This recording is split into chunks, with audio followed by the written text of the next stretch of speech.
Kada hoćeš da dobiješ Oskara u Srbiji, moraš da znaš kada da raskidaš i na koji način. Naprimjer, Ivana, raskidam odmah. Nismo više zajedno. Nismo ni bili zajedno. A da. A šta se dešava kad raskineš? Napuštam život, ne mogu ja živjeti.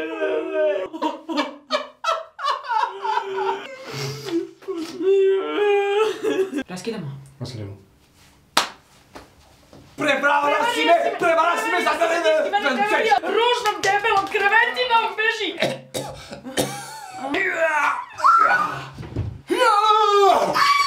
Volit ću te za uvijek.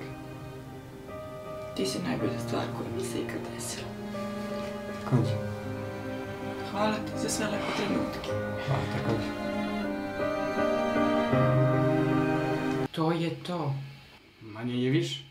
3 godine smo bili zajedno. Pa jedna red za svaku godinu.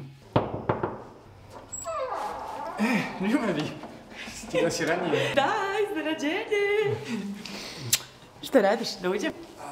Nisam sam. Unutra neka devojka. Pa, devojke.